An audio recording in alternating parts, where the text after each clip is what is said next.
दोस्तों नमस्कार। सितंबर के महीने में देश को नया उपराष्ट्रपति मिल जाएगा और वह उपराष्ट्रपति होगा कौन, शायद अभी यह सस्पेंस है।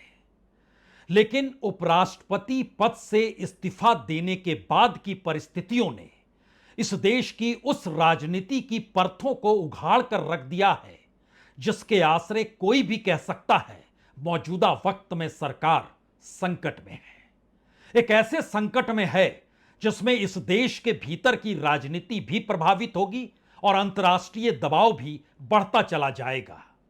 यानी अभी तक जो पारंपरिक राजनीति हो रही थी उस लीक से हटकर पहली बार सरकार का चिंतन मनन अब अपनी सरकार को बचाने को लेकर शायद एक नई राजनीतिक लकीर को खींचना मजबूरी बन गया है। सवाल सबसे बड़ा यही है, क्या मौजूदा वक्त की राजनीति में अब देश का उपराष्ट्रपति पद भी राजनीतिक सौदेबाजी के दायरे में आकर खड़ा हो चुका है? यानी जो भी व्यक्ति उपराष्ट्रपति देश का बनेगा उस चेहरे को देखकर, उसकी राजनीति को समझकर और वो जिस पॉलिटिकल पार्टी से जुड़ा होगा शायद उस परिवेश को समझकर पहली नजर में आप समझ जाएंगे कि दरअसल इस देश में अब राजनीतिक सौदेबाजी सत्ता को बचाने के लिए और सरकार के भीतर के संकट को छुपाने के लिए यह एक शुरुआत है। यह एक ऐसी शुरुआत है जिसमें सितंबर के महीने में उपराष्ट्रपति तो मिलेगा, लेकिन उससे पहले अगस्त के महीने में मंत्रिमंडल विस्तार भी होना लगभग तय हो चला है। और इस मंत्रिमंडल विस्तार का मतलब शायद भारत की देसी राजनीति और अंतर्राष्ट्रीय कूटनीति दोनों का फेल होना है। और सरकार के सामने इस वक्त सबसे मुश्किल घड़ी यही है कि अभी तक जिस तरीके से अंतर्राष्ट्रीय डील के जरिए देश की अर्थव्यवस्था को संभाला गया उस पे बड़ी आंच आ सकती है। और अगर देश की इकोनॉमी और ज्यादा डगमगाए और उसमें भी किसान और मजदूर उसके दायरे में आकर खड़ा हो जाए तो फिर वाकई देश के भीतर किस राजनीतिक दल को कैसे संभालेंगे, शायद उसकी शुरुआत इस देश के उपराष्ट्रपति जगदीप धनखड़ से हुई है। यहां पर आप यह वजह मत खोजिएगा कि दरअसल जगदीप धनखड़ के इस्तीफे की वजह क्या हो सकती है। वजह आप कुछ भी कह सकते हैं कि दरअसल वह सुप्रीम कोर्ट से टकरा रहे थे, संसद को बड़ा मानते थे, संविधान को छोटा मानते थे। आप जस्टिस वर्मा के केस से टकरा सकते हैं, उनके खुद के खिलाफ जो इंपीचमेंट था उसको लेकर भी आप कह सकते हैं। तो शायद इस देश के भीतर किसी भी मंत्री की फाइल को आप उठाकर देख लीजिए और उसके इस्तीफे को आप कल मंजूर कर लीजिए और फिर आपके सामने यही सब कुछ होगा। अच्छा, वह इस जगह फंसा हुआ था, उसकी फाइल में ये दर्ज था, उसने यहां भ्रष्टाचार किया था, उससे पहले की स्थिति यह थी। ये तमाम बातें आप देख टटोल सकते हैं। तो शायद अब आपको उस वृहत राजनीति को समझने की जरूरत है जहां पर वाकई संकट गहरा है और यह संकट देश के भीतर की अर्थव्यवस्था और अंतर्राष्ट्रीय कूटनीति में फेल होना है। शायद इसीलिए अब जो मंत्रिमंडल विस्तार होगा उस मंत्रिमंडल विस्तार में संभवतः यह मानकर चलिए कि ऐसे चेहरे आपको नजर आएंगे जो इस देश की राजनीति के भीतर मौजूदा बीजेपी की सत्ता पर कोई आंच ना आ पाए, इसकी व्यवस्था की जाएगी। तो क्या उपराष्ट्रपति भी ऐसे ही किसी राजनीतिक दल का होगा? हो सकता है, या कहें होगा ही शायद। यानी अब अपने तौर पर जगदीप धनखड़ की जरूरत मौजूदा मोदी सरकार को नहीं थी, उन्होंने हटा दिया। कल को किसी और की जरूरत नहीं होगी, जब कैबिनेट एक्सपेंशन होगा तो उसे हटा दिया जाएगा। वो शख्स, वो चेहरा कोई भी हो सकता है। आप किसी का नाम भी ले सकते हैं जो आपको लगता है वो हटेगा, लेकिन उसके आगे की कड़ी मौजूदा वक्त के उस संकट को पहचानने की है जिसमें बीते 11 बरसों से नहीं बल्कि बरसों बरस से, या कहें मनमोहन सिंह का काल भी जोड़ लीजिए, या फिर इस देश के भीतर इकोनॉमिक रिफॉर्म जो 1991 में हुआ था, उसके बाद भारत को जिस बाजार अर्थव्यवस्था से जोड़ा गया उसको भी समझ लीजिए। और उसमें एक बड़ा व्यापक परिवर्तन पहली बार क्रोनी कैपिटलिज्म से आगे का निकलकर मित्रों के कॉरपोरेट की यारी के साथ खुलकर निकल कर आया था, यानी मनमोहन सिंह के कालखंड में आपको क्रोनी कैपिटलिज्म नजर आएगा।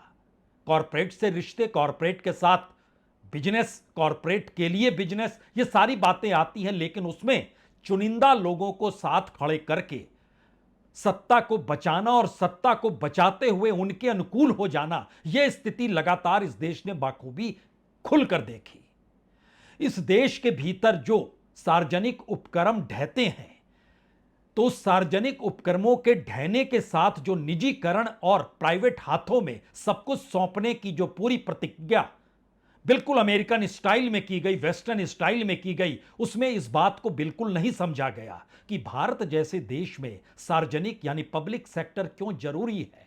पब्लिक सेक्टर को संभालने वाला एक व्यक्ति अगर करप्ट होता है, अगर वह विजनलेस होता है, तो वह तब तक उसको डुबा सकता है जब तक वो रिटायर नहीं होगा या उसको हटाया नहीं जाएगा। लेकिन प्राइवेट सेक्टर के हाथों में अगर आप सब कुछ सौंपते चले जाएंगे तो वो ढहेगा या उसके बाद की पीढ़ी जो विरासत के साथ उनके बच्चों को मिलती है, अगर वह ढह गए तो इस देश की इकोनॉमी ढह जाएगी।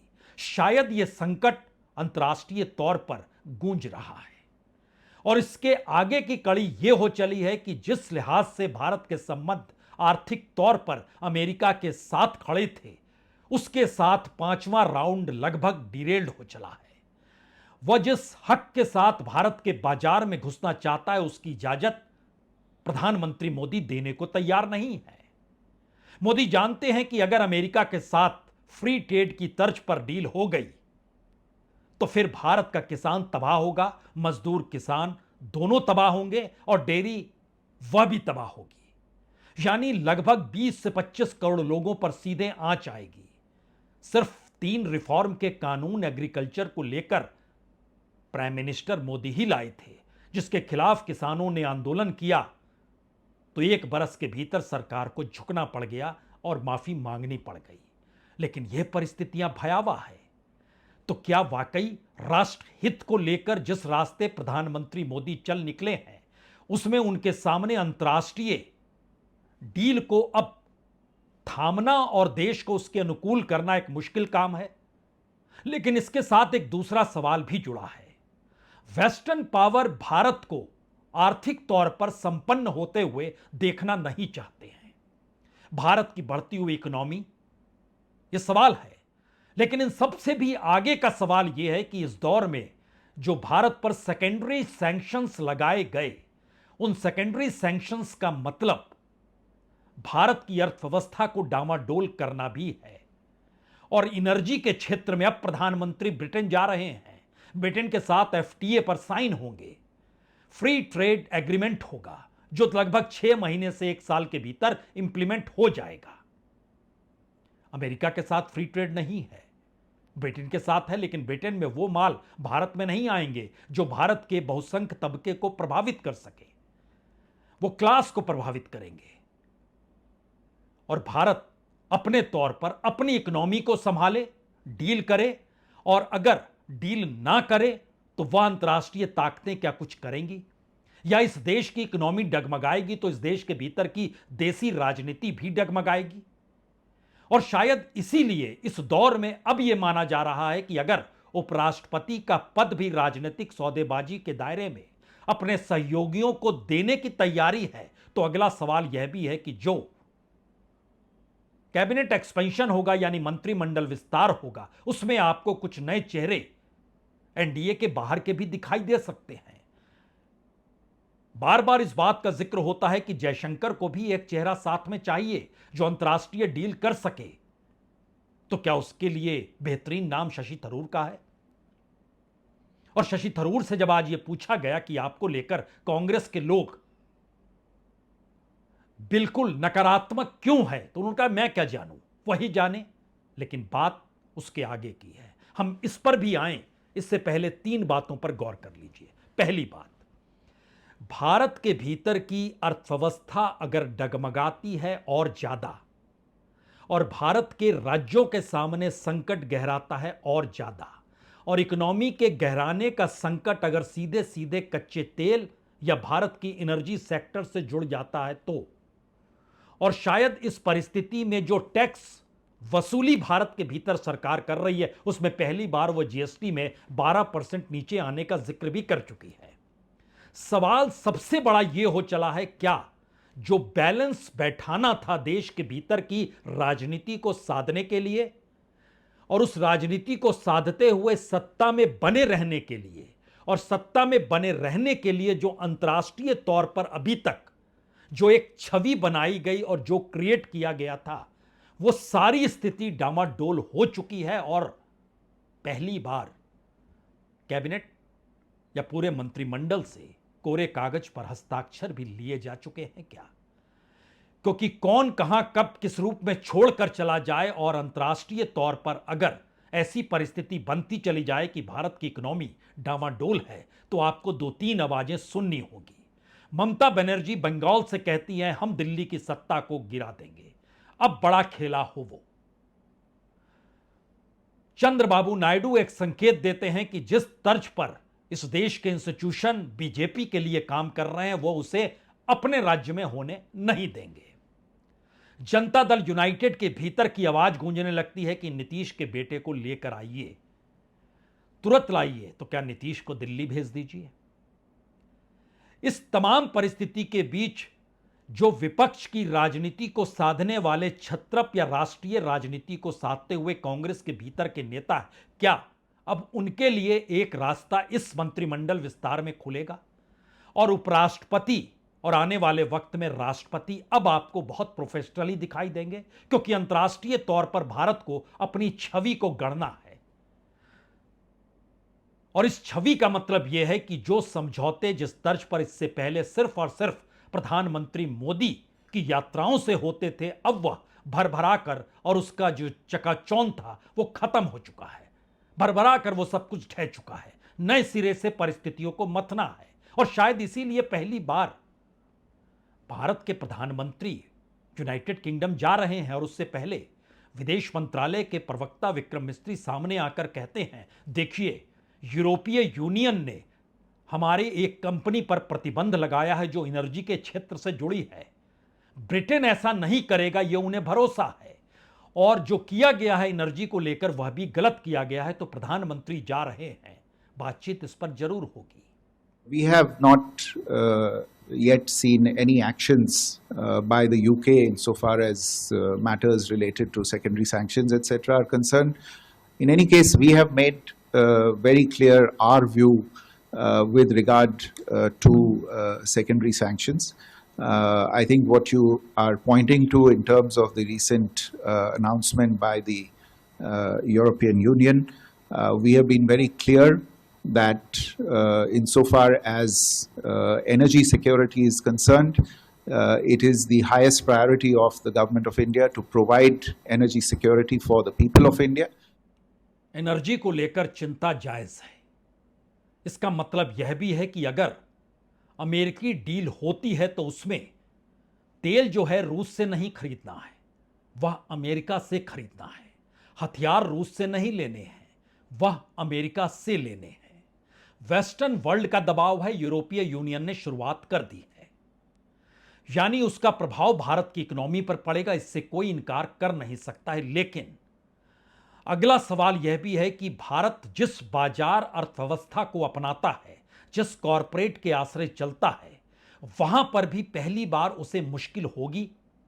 क्योंकि भारत अगर स्वावलंबी हो गया, आत्मनिर्भर हो गया, और खास तौर से डिफेंस के क्षेत्र में वह जिस तेजी से आगे बढ़ रहा है, उसमें अंतर्राष्ट्रीय जगत या फिर हथियार बेचने वाले देशों को लेकर यह संकट तो है।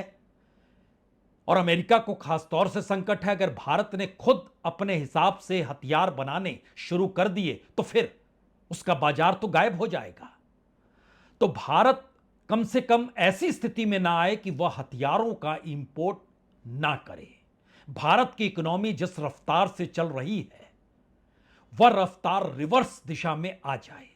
यह दोनों परिस्थिति क्या वाकई सत्ता परिवर्तन के साथ हो सकती है? और इस देश के भीतर क्या वाकई एक थर्ड फ्रंट की स्थिति पैदा होगी?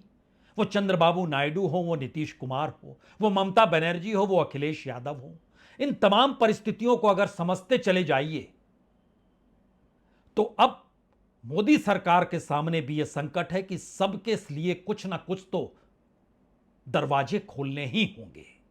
उसमें उपराष्ट्रपति का पद अगर एक बिसात है तो दूसरी बिसात मंत्रिमंडल विस्तार होगा।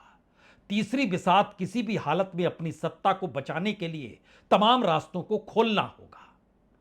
और शायद यह एहसास मोदी शाह को हो तो नहीं चला कि अगर 240 की संख्या उनके पास है और उसके बाद नीतीश और चंद्रबाबू नायडू अगर निकल जाते हैं और इस देश के भीतर एक थर्ड फ्रंट तैयार होकर खड़ा हो जाता है, कांग्रेस पीछे से समर्थन दे देती है, तो क्या उनकी सत्ता डगमगा जाएगी और वह अल्पमत में आकर खड़े हो जाएंगे? और इसी के लिए अब जो भी जिस तरीके से देसी राजनीति और अंतर्राष्ट्रीय डील का दबाव है, उसके दायरे में उपराष्ट्रपति पद को ले लिया गया और इसकी शुरुआत हो गई। यानी सरकार ऑन रोल है। जो संकट की परिस्थितियां हैं वो उस दिशा से आगे बढ़ रही है क्या? क्योंकि इन सब के साथ एक बात और समझनी होगी। अमेरिका के राष्ट्रपति अगर बार बार डॉलर का जिक्र करते हैं और ब्रिक्स का जिक्र करते हैं तो एक महत्वपूर्ण कड़ी उसमें भारत है।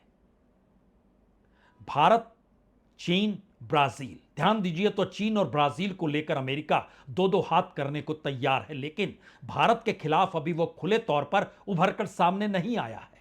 लेकिन जो 5th राउंड की डील हो रही थी, उस डील को करने वाले लोगों का मानना है कि जिस तरीके की डील अमेरिका चाहता है वो नहीं कर सकते, इसीलिए वह डिरेल्ड हो गई है। तो शायद इसीलिए आपको इस देश की अंदर लौटना होगा और इस देश की उस राजनीतिक दायरे में जहां पर ममता खड़ी है, ममता को जिन चीजों की जरूरत है वो खुले तौर पर कहती हैं कि जो भाषा का पूरा आंदोलन सरकार छेड़ रही है वो लैंग्वेज टेररिज्म है, भाषा आंदोलन है। और जो स्पेशल इंटेंसिव रिवीजन जो किया जा रहा है वह इस देश में उनकी सत्ता को डिगाने के लिए है। और ये सिर्फ और सिर्फ लोकसभा के इलेक्शन के बाद की परिस्थितियों का जिक्र करते हुए ममता बनर्जी यह भी कहती है हरियाणा, महाराष्ट्र, दिल्ली, अब बिहार, आने वाले वक्त में बंगाल, यूपी, छत्तीसगढ़, मध्य प्रदेश, राजस्थान, उड़ीसा, सब दिशा में आप चलते चले जाएंगे।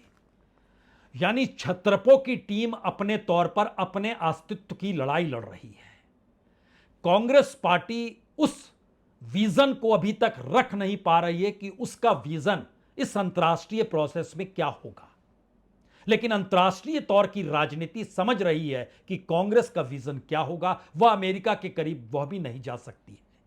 इंदिरा गांधी और उनकी विरासत को संभाले हुए नेताओं की पूरी लकीर अमेरिका के साथ खड़ी नहीं हो पाएगी। तो ऐसे में वो कौन सी स्थितियां होंगी भारत की राजनीति के भीतर जो अमेरिका के साथ खड़ी हो जाए, क्या इसकी भनक सरकार को अब लगने लगी है?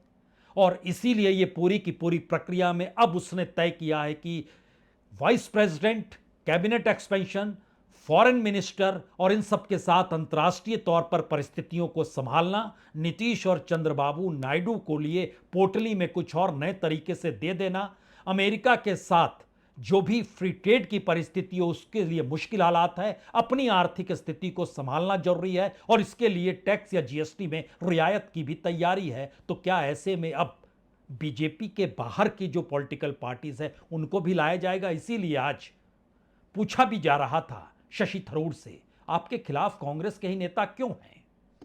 Look, first of all, it seems to me that the people saying this also have to have a basis for saying this. Who are they? What is their party position? I'd like to know. Then we'll see what the answers will be. No, why they have said so, sir? What do you think? Ask them. Why there is a confusion among your party leaders about you? Because you said you explained it that you are doing this for So do you nations. think party is unhappy with you? You tell me why. I've got a car to go to. I've got a lunch. Take good care of it. Important question, sir. Is it because you took a stand for the country? You are standing for the country. That why your party is not understanding your dedication. See, don't ask me to explain other people's behavior. You talk to them about their behavior. I can only talk about my own behavior. I've explained my behavior and I'll leave it there. Shashi Tharoor तो मुस्कुराते हुए कहते चले गए कि आप हमसे क्यों पूछते हैं, उन्हीं कांग्रेसी नेताओं से पूछिए जो मेरे खिलाफ बोलते हैं। लेकिन यह हर कोई जानता है कि इस दौर में शशि थरूर की निकटता मोदी सरकार से, और यह भी हर कोई जानता है इस वक्त जयशंकर के साथ मोदी सरकार को भी एक चेहरे की जरूरत है जो अंतर्राष्ट्रीय तौर पर जो छवि भरभरा कर गिरी है उसे दोबारा से खड़ा किया जा सके। और यहीं से अंदरूनी राजनीति के भीतर यह सवाल है, क्या मिड टर्म वैकेंसी जो निकल रही है वो उपराष्ट्रपति पद को लेकर हो, कैबिनेट मिनिस्टर्स को लेकर हो जो रिशफल हो, और उसमें पहली बार यह समझ में आ चुका है सरकार को कि अभी तक तो प्रधानमंत्री मोदी के आसरे देश की राजनीति को भी जीतते रहे और अंतर्राष्ट्रीय छवि को भी गढ़ते रहे, लेकिन अब दोनों डगमग है और डगमग की स्थिति में कौन किस तरफ कैसे चला जाएगा कोई नहीं जानता है। इसीलिए दोबारा दोहरा रहे हैं, कोरे कागज पर हस्ताक्षर सबके ले लिए गए। कल को कौन मंत्रिमंडल में रहे ना रहे, किस रूप में रहे, किसी तरीके की राजनीतिक उठापटक नहीं होनी चाहिए।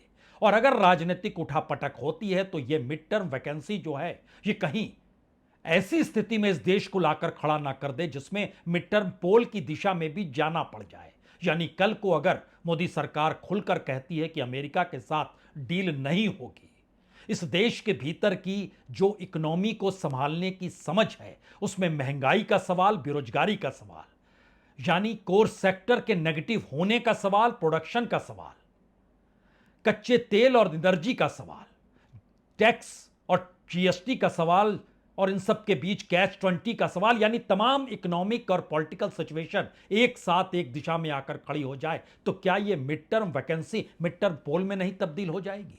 हो भी सकता है,